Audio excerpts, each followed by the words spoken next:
Hi, everybody. We are on the air recording. This is 2.2, linear algebra, section 2.2, properties of matrix operations. Well, we learned some basic operations of matrices in 2.1. We learned about adding, subtracting, multiplying by a scalar. We learned about matrix multiplication, which is multiplying one matrix times another matrix. And now we're going to learn some properties of matrix multiplication. All of this is building up. We're going to do some very, very, very powerful things with matrices that we couldn't do before. Till now, most of what we've done with matrices has been kind of like just taking regular high school algebra and just kind of rewriting it with a matrix instead of with equations, which is great. But we're going to do so much more. But in order to do that, we need to build up just some of the concepts. And that's what we're still doing right now in this section. Anyway, some of the properties of matrix multiplication are as follows. Here we go right here. And this is theorem 2.1. Matrix addition is commutative. It's associative. I can associate the scalar multiplication is associative. There's something called the multiplicative identity. Now, if you notice that right there in number 4, that's the number 1. That's not I, the identity matrix. That's the number 1. Meaning, if I take a matrix and I multiply it by 1, I just get the same matrix. So so I'm calling that the multiplicative identity of scalar multiplication. Again, that's the number 1. We're gonna see that the matrix I is also a multiplicative identity, but that's with matrix multiplication. This is not matrix multiplication. This is scalar multiplication, meaning taking a matrix and multiplying it by a scalar. Anyway, we have here that C times A plus B is equal to CA plus CB. That's the distributive property. And then number 6, we have C plus D times A equals CA plus DA. And these pretty much follow straight from the definition. In fact, it even says it, the proofs of these 6 properties follow directly from the definitions. So let's move on to greener pastures. Let's look at some other things. So here we have, example 1. I want to show you example 1. And here is addition of more than 2 matrices. The point of this is that when I add a matrix plus another matrix plus another matrix plus another matrix, it doesn't really matter how I want to do it. In other words, I could say 1 plus -1 is 0, plus 0 is still 0, plus 2 is 2, and my final answer is 2. I'm looking at the top row now, of course. Or I could first add the -1 plus 0, I get -1. -1 plus 2 is +1. Now add the +1 to that +1 over there, and I get 1. So the order, because matrix multiplication is commutative, is associative. Well, I guess it's commutative as well. It doesn't matter the order that I add things in. So these are the answers I get. So 2 plus -1, of course, is 1. Plus another 1 is back to 2, and plus -3 gets me to -1. Let's continue. Now, there is something called a zero matrix. I'm not talking about the number 0 now. I'm talking about the zero matrix. And the zero matrix, as I said, is a matrix that's just full of zeros. So if you write here 0, 2, 3, 0 sub 2 sub 3, or sub 2, 3, whichever you want to say. But again, that is not a 23. See, it says 0, 2, 3, but it's not a 23. That is a 2 and a 3. And it's a 2 by 3 matrix. And it's the zero matrix. It's not the number 0. It's so sometimes we use sometimes in the textbook, they'll write a big italicized 0. They'll write like a bold 0 because we don't mean the number 0. We mean the actual matrix a 0, which is the zero matrix is as I said, a matrix is full of all zeros. So if I have any matrix A and I add to it the zero matrix, I'm just going to get the same matrix A. Similarly, if I have any matrix A and I add the additive identity, and the additive identity means just take all the entries of A, multiply them all by -1, then I wind up getting the zero matrix. And similarly, if I have any matrix, this is really good. The number 3 should be very familiar to us. We've seen this kind of thing with polynomials. If I have a constant times the matrix A, and the result of that is a zero matrix, that means that either the constant is A or the original matrix I'm sorry, that means either the constant was 0 or the original matrix A was the 0 matrix. And this is kind of similar to, when you solve polynomials and you say that if the product of these factors is equal to 0, so the individual factors have to be 0 or something like that. It's kind of, this has a certain familiarity to it, property number 3 in theorem 2.2. Carrying on, um, again, now we can have what's called a matrix equation. Once we have these, once we get used to, dealing with matrices, we can have what's called a matrix equation. Oh, it's so annoying. Okay, so A is the matrix right here, 1, -2, 0, 3. B is the matrix -3, 4, 2, 1. And what I want to do is I want to solve an equation, meaning I have X as a matrix. Now, obviously, X has to be a 2 by 2 matrix. Otherwise, this whole thing ain't going to make no sense. So X is obviously a 2 by 2 matrix. I have a matrix. I want to triple that matrix, multiply that matrix times 3, add the matrix A, and the result is going to be this matrix B. So we want to solve for X. That's what we always do in algebra. We solve for X. But we're not solving for X a number. We're solving for X a matrix. So what are we going to do? Well, it's actually very simple. I'm going to subtract. Let's just talk it out. Then I'll show you how it works. I'm going to bring A over to the other side. So subtract A from each side.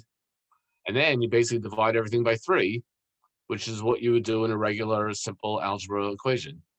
That's kind of what we're going to do here, just on a matrix level.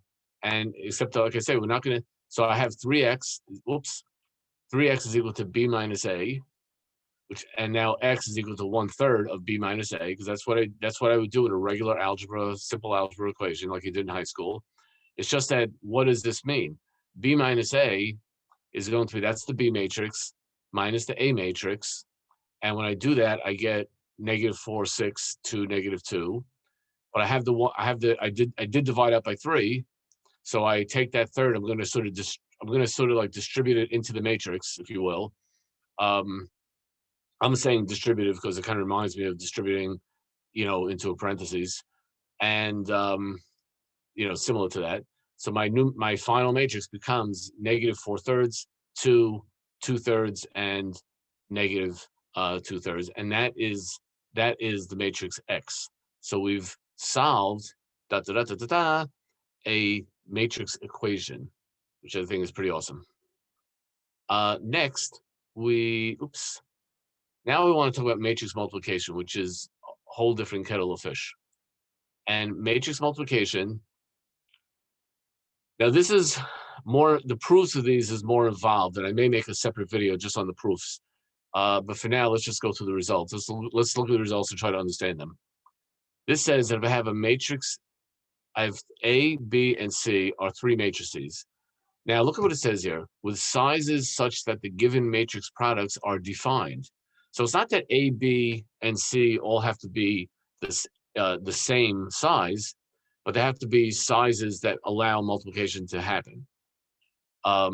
So I'm just talking now, if A is a 2 by 3, and B is a 3 by 5, and C is a 5 by 7, what I just said, those 3 matrices could all multiply in a row, and line A will make sense.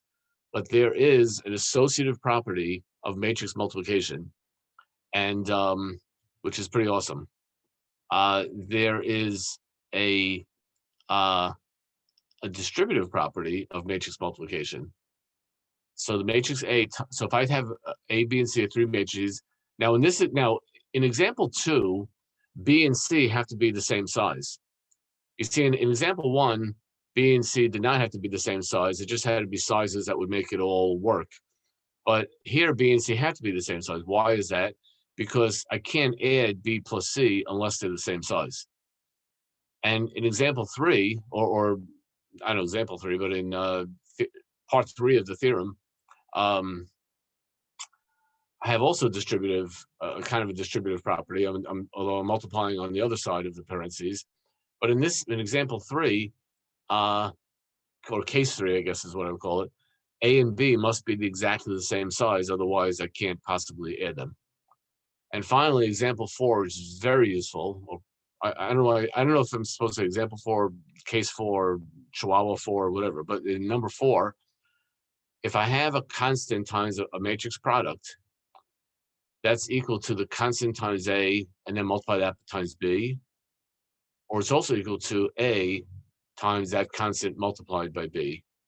And that's kind of cool. It kind of tells me that I can move a constant in and out of a matrix multiplication. Now, the book is good. The book is going to go through the proof of property 2. So let's just read through this. See if we can understand this as best as possible.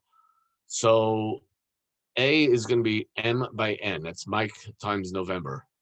B is going to be N by P. And I need the, see, the P could be anything, but the N here has to match, is going to have to match that N over there because I'm going to multiply A times B. And C has to also be N by P. It can't be an N by Q.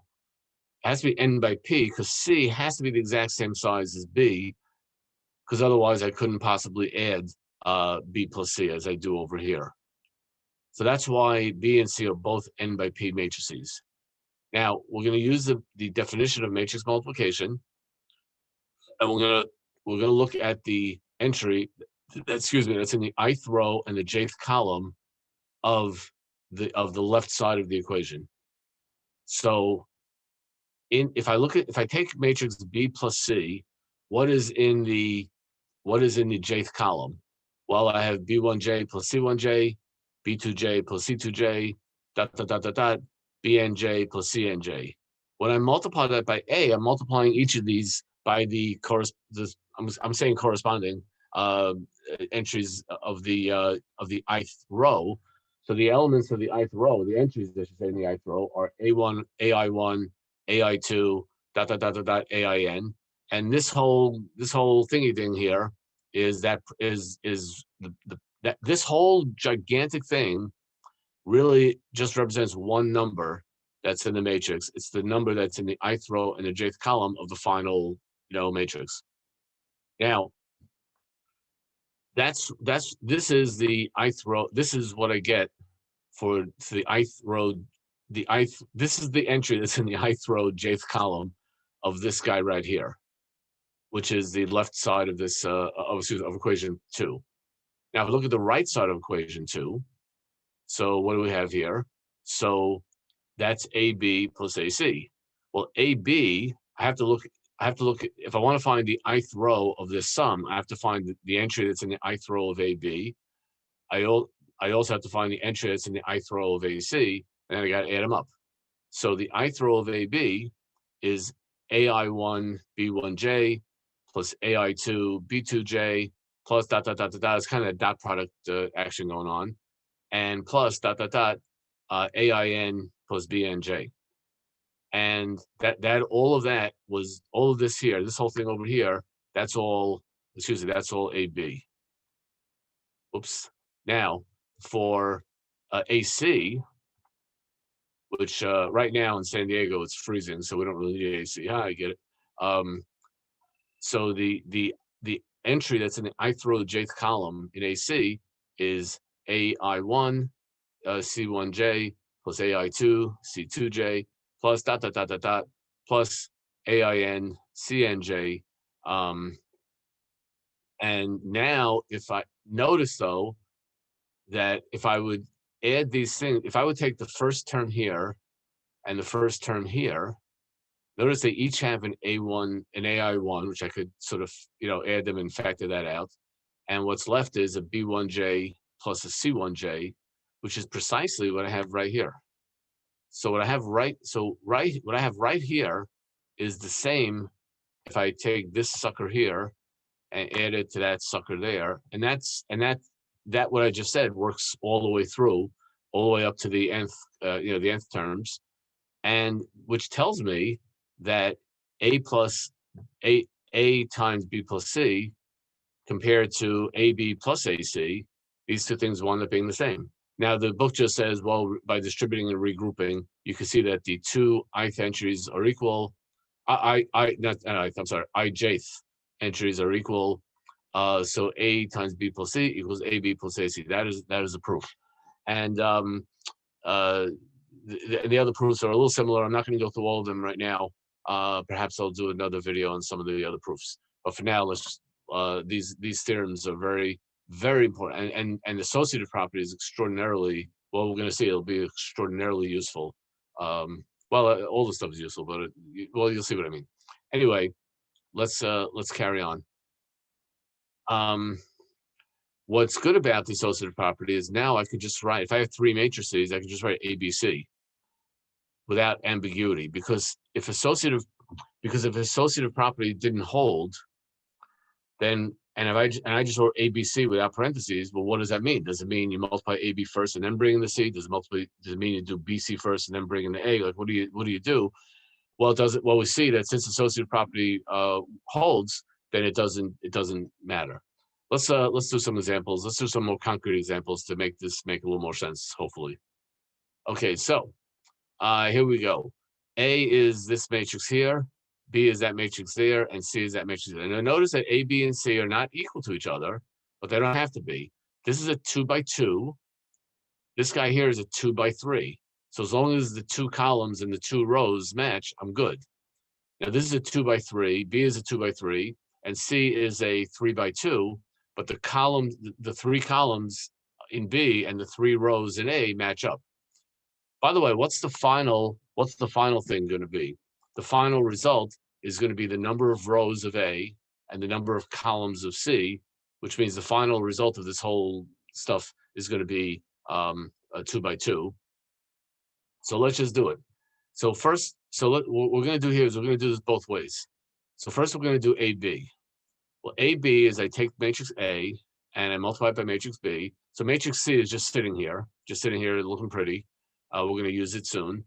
And when I multiply A times B, I'm going to get this matrix here, -5, 4, 0, -1, 2, 3. Now, I have to tell you, I'm kind of like going through this, but you should be pausing the video and multiplying these two matrices to get this result, because otherwise otherwise you're just going to be, how do I say this? It's like if you watch a cooking show. This is something I probably should have said right in the beginning, but I'm just saying it now. If you watch a cooking show, you can watch a cooking show and see how they do all these things, but until you actually get in the kitchen and start, like, cracking some eggs, you're not really gonna learn how to be a chef. So math is the same thing, like anything. Until you actually start doing this stuff, you're not gonna. So therefore, you should always be pausing the video and working out the steps to see that they actually work. Okay, now, anyway, now I have this here, and if I multiply this matrix here, this 2 by 3 matrix times that 3 by 2 matrix, I'm going to wind up getting 17 for. So let's just pick it. I just want to pick a number at random. Over here it says the number 17.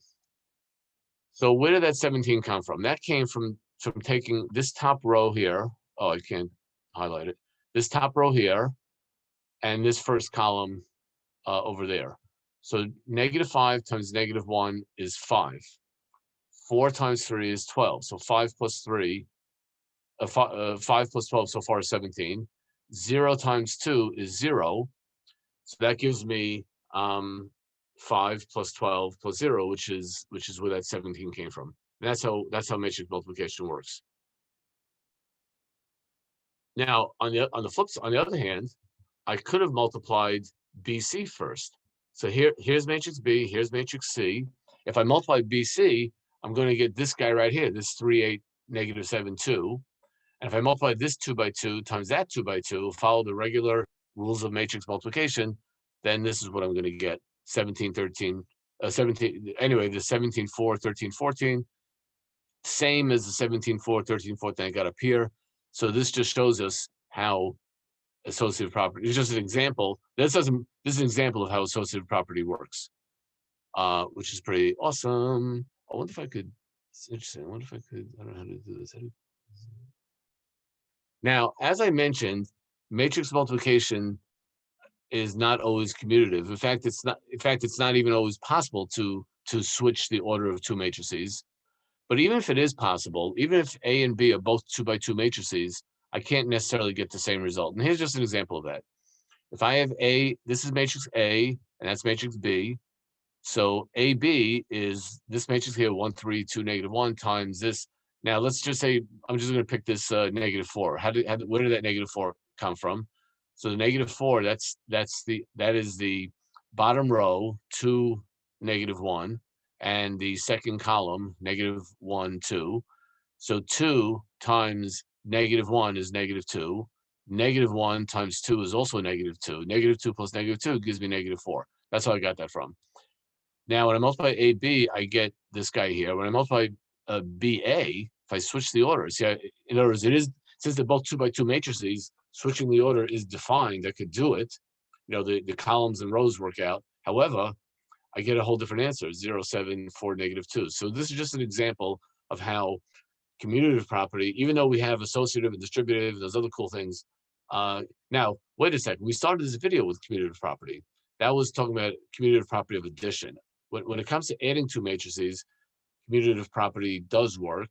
When it comes to multiplying 2 matrices, commutative property don't work. And that's just the way it is. So now, do not conclude that matrix products are never equal. When I switch the order, sometimes they are. So for example, I want you to look at these 2 matrices. Here's matrix A, here's matrix B. I want you to multiply AB, and then I want you to multiply BA, and you should get the same answer in both situations. By the way, when you multiply AB and BA in this example down here, I want you to stop and do that. Pause the video. You should get 2002, but make sure you get that. I want you to get that. I want you to see that. Okay, next. Let's talk about another famous property that we have in algebra, which is cancellation. In other words, if AB is equal to if AC equals BC, that means if AC equals BC, that means that I can cancel out the C's and A equals B. That's a very typical thing in algebra. However, that does not necessarily work with matrices. So here's 3 matrices, A, B, and C. I want you to multiply AC, and I want you to multiply BC, and see that you get the same result.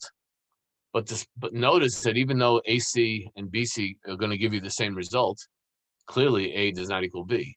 So I couldn't have just started, with the end and canceled out the C. It wouldn't have worked.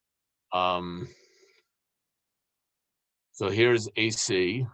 Again, AC, that's A and that's C. And there's my AC right there, -2, 4, -1, 2. But I want you to, hopefully this is what you should have gotten if you multiplied everything. Here's B, that's C, and I get again the same thing, -2, 4. So despite the fact that AC and BC both equal the same matrix, -2, 4, -1, 2, despite that fact, clearly A does not equal B. So I couldn't have started with the end and canceled out the C. So cancellation does not always work. And we'll see there are times when cancellation does work, but it doesn't always work. Anyway, now this is something I kind of alluded to before, and this here, that is a matrix with all zeros except going down that main diagonal. By the way, if we start up here and go down that way, we call it the main diagonal. So here's a matrix which has 1s in the main diagonal, but the rest of it is all zeros. So if this would be a 1 by 1 matrix, we call it I1. Here's a 2 by 2 matrix, we call it I2. Here's a 3 by 3 matrix, it's called I3. And of course, by now you probably figured out that I stands for Irving. No, just kidding. I stands for identity. This is called the identity matrix. Because if I take any matrix like this, if I would multiply if I multiply an identity matrix times any other matrix where multiplication is defined. In other words, if I take I3, I don't just have to multiply it times the 3 by 3 matrix. I just have to multiply it times the matrix where identity, is defined, where the multiplication is defined. So let's look at an example. So what I'm trying to say is if I take a matrix A and I multiply it by IN on the other side, on this side, and here I'm multiplying it by IM on the other side, because A is an M by N matrix. Notice that if A is an M by N, by November, if I multiply, if the I is on the right side, it has to be IN, like November. If the I is on the left side, it has to be IM by, like like Mike, and that again, that's the only way it'll be defined if A is an M by N. So here we have example A, where my capital A matrix is a 3 by 2 matrix. I'm multiplying it by I2, the identity, and if you do this properly, and it's very easy to see, just do this multiplication. It is so simple to see that you're going to get this. For example, let's look at the -2. Where did the -2 come from? So -2, that comes from taking 3, this top row, and the second column. So I get 3 times 0, -2 times 1. So all I do is I just get that -2 repeated. And that's what's going to happen. Where did that -1 down here come from? Well, so where did the -1 down here come from? It comes from the bottom row, -1, 1, and the first column. So -1 times 1 is -1. 1 times 0 just disappears, and I'm left with that same -1. So basically, that's what happens. The reason you get the same thing is because what the good stuff just gets multiplied by 1, so it stays the same, and the bad stuff just gets multiplied by 0 and disappears. Anyway, here I have a I3, and I'm multiplying it times a 3 by 1 matrix. And again, where did that 1 come from? That comes from taking the second row, and well, there's only one column, the first column. So when I do that, I get 0 times -2, so the -2 disappears. 1 times 1, the 1 stays, and then 0 times 4, so the 4 disappears, which is why I just stay with that 1. And that's how this works very simply. Now we all know that if I have a number, if I have like 5 times 5 times 5 times 5 times 5, I multiply that 5 times 5 times 5 11 times, we call that 5 to the 11th power. Well, same thing with matrices. If I have a matrix, now, and we're talking about a square matrix now, because this has to be this can only work with a square matrix. If I multiply a matrix times itself multiple times, then we write that as an exponent. So I take matrix A times matrix A times A times A times A, K times, that we just write that A to the K power. So it's a very simple, just like regular exponents, it's kind of a shorthand way of writing it. Because I might multiply A times itself 29 times. So rather than write a string of 29 A's, I just write A to the 29th power, just like any exponents. And we also define this doesn't necessarily make sense, but we're just kind of defining it. A to the 0 power is equal to the identity matrix, and we're defining that. It just makes everything work out nicer. So here we have a matrix. A is equal to 2, -1, 3, 0, and A to the third. I just take the matrix, multiply it by itself 3 times. Matrix multiplication is commutative, is associative, so it doesn't matter which. Well, actually, it doesn't matter anyway, because, well, no, it does matter. So when I multiply these first 2 matrices, I get 1, -2, 6, -3, and I multiply it times that third matrix, and I get -4, -1, 3, -6. By the way, I'm kind of going over things faster with less repetition than I would in a regular in-person class, because I know you could just keep on playing the video over and over again if you don't catch everything I'm saying. So when I teach in a regular class, I repeat myself a lot to make sure it all sinks in. Here, if you don't get it, you can always just replay the video. You can play these videos 1,000 times if you want. You could always contact me in office hours, all those different things. Anyway, let's continue. Theorem 2.5, number of solutions of a linear equation. This is, as I said, a very important thing. In my next video, which will be part 2 of this section, I'm going to start from theorem 2.5, finally proving something we've always known, but never actually had a proof. But now we could easily do a proof.